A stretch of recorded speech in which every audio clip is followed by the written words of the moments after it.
In this video, I'm going to show you how to use a Google Drawing to answer the questions. Here's the first example of using a Google Drawing for a homework problem. This is activity 2-9. You're gonna there's a link within the question. Basically, what we want to do is create a table that looks like this, and we want to fill it in with. I've on the first day survey, I've asked people to um, rate their values, how much they value statistics. So everyone's going to give it a 1 through 9. And what you're going to do is create a tally or a table that includes those tallies. Then you're going to answer some questions on that tally. This link gives you a pre-made drawing. So if I click on it, I have my pre-made drawing. I made this with a table, and now you can just click in it and add numbers to it. When you're done, just come back here, and then you have an Add File button, and you go to My Drive, and you'll see the homework button that you have. Well, before you do that, though, actually, what you have to do, I forgot to tell you this part. You're going to have to do a file, make a copy. It won't let you modify the table. I can modify it right now if I wanted to, but it won't let me modify the table unless I make a copy. So once I make a copy, it'll say copy of. You might want to put your name here. So I'll put Pinch here or something. Then click OK. And once I've done that, I can now put in tallies. Okay. Once I have my tallies once these tallies are all filled in, I can then go back to my form, add file, my drive, and notice it says pinch29. That's the file I just created.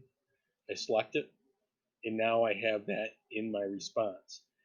So I can look at that drawing to grade your question. What if you want to create a brand new drawing? Well, if you want to create a brand new drawing, first of all, you want to make sure you're in your Google Drive, which is here. Under New, More, Drawings. Here's my Google Drawing. Now, the way I created that table, I inserted a table and I made it a 10 by 2, and then I could just fill it in. I can also, since it is a table, it works just like a table in Google Docs. I can change my borders to make them a little bit more defined. I can type in here, for example, rating.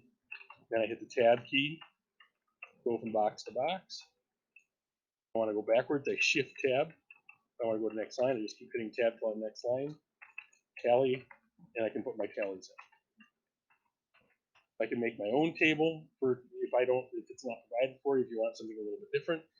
You can also, with Google Draw, you can add images, text boxes, shapes, all sorts of different shapes. If we're doing flow charts, for example, there's going to be a time where we're doing experiments and you want to do a flow chart. It has the objects that you'd use for a flow chart for a diagram. Different arrows, call outs, equations. It's not like the equation editor, but it has symbols for equations. We also have this insert menu, which does a lot of the same things. If you need a special character, let's say I want an alpha. I can try to draw an alpha. Oh, there it is. Even as bad as I drew it, I got an alpha. Show it up there. We have our formats. So this is something to play with. Once you've created a drawing, name the drawing, whatever you want. You want to name everything you do in Google Docs, or in Google Drive. Otherwise, you're going to have a devil of a time trying to find it later down the road. So that is how you use Google Drive. Again, it's going to be named My Drawing. You upload it if you need to, and that is how you use Google Draw.